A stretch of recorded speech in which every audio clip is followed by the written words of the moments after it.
Okay, Positive Day Delivers. This is Dr. Gigi Disunga from I Can Change Project. Magandang gabi sa lahat ng mga delivers natin. And sa first time po tayo mapanood sa YouTube channel, thank you very much. Please subscribe. Click mo na po yan, Doc Gigi Disunga. Alright, so nandito tayo ngayon sa Robinsons, Pampanga at nag-coach tayo. At siyempre inilingan na natin ng konting tips si ma'am para makapag-share naman sa lahat ng mga delivers natin. Kasi nakakatuwa, inahangaan ko si madam kasi unang-una, ay siyang mga anak niya. Second, meron siyang business. And third, ang dami niyang investment. At ngayon, ginagawa niya na yung mga gusto niyang gawin sa buhay para maging masaya. So, tingnan natin ano yung pwede niyang may tulong sa atin, kung ano yung share niya. At kasama natin siyempre si Ma'am Tita B. Ay, ma'am po. Ano po? Hello. At si Engineer Diana po. At si Madam po. Alright, so galing pa sila Laguna. So, from Laguna, nandito sila sa Pampanga. Ma'am, bigyan niyo nga po natin ng konting kahit dalawa lang na tips yung mga nanonood ng ating mga ano. Si ma'am, ano kaya na? Deliver yan. So, lagi niya akong pinapanood, di ba? Sige ma'am, magbigay po kayo ng advice po. Ang sasabi ko, yung mga unang hindi pa talaga masyadong kumikita ng malaki. Sa business po yan? Oo. Apo.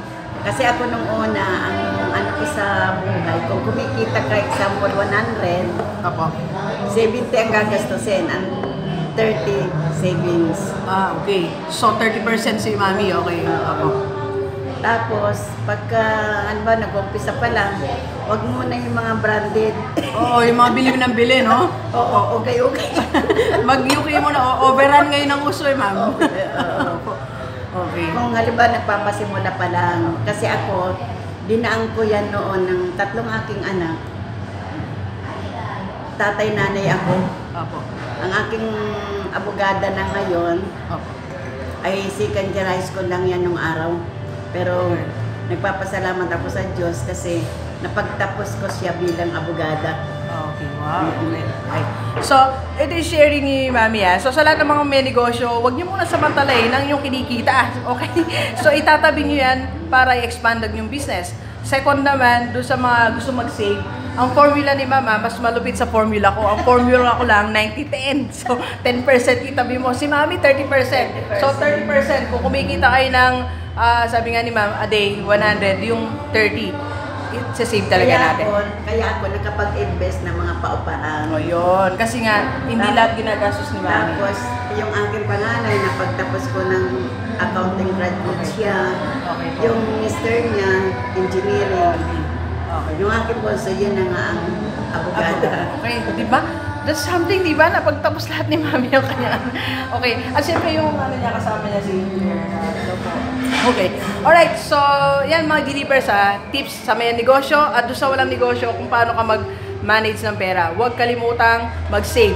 30%, sabi ni Tita B, 30% talaga. Kung di mo kayang 30, at least 20 or 10%. Ang mahalaga, nagsisave ka, alright? So, yan. So, if you have other questions o kaya gusto mong magpa-coach din, yan. So, kontakin mo ako, 0939-5254-311. Alright, so thank you very much, delivers. Enjoy the rest of the day. And, Mami, alam mo ba yung let's go? Okay, 1, 2, 3, go. Let's go, Mami. Let's go. Sige po. May huli pa akong sasabihin. Oh, sige po.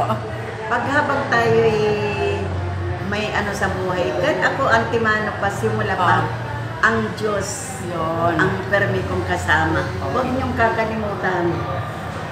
Medyo kayo nabigo, medyo nagpapasalamat ako.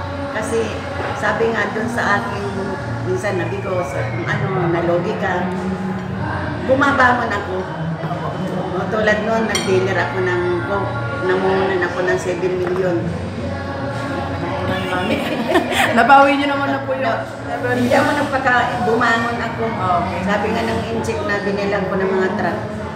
Buti ikaw bangon agad. So, dapat bumabangon.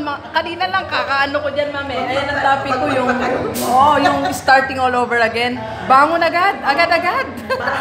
Kung di ka makabangon, itayo mo yung sarili mo. Huwag mo pagkalog mo. Yun. Alright, salamat Mama, salamat po. Okay, so doon sa mga kanina, I think uploaded na yung video ko na yan, starting all over again. So, bumangon ka, okay? Kung nalugi ka, wag guminto. Kung nabigo ka saan man, pag-ibig ko, ganun talaga, bumangon na lang tayo. Alright, so, thank you very much ulit. Thank you very much, delivers. Enjoy the rest of the day and let's go, let's go.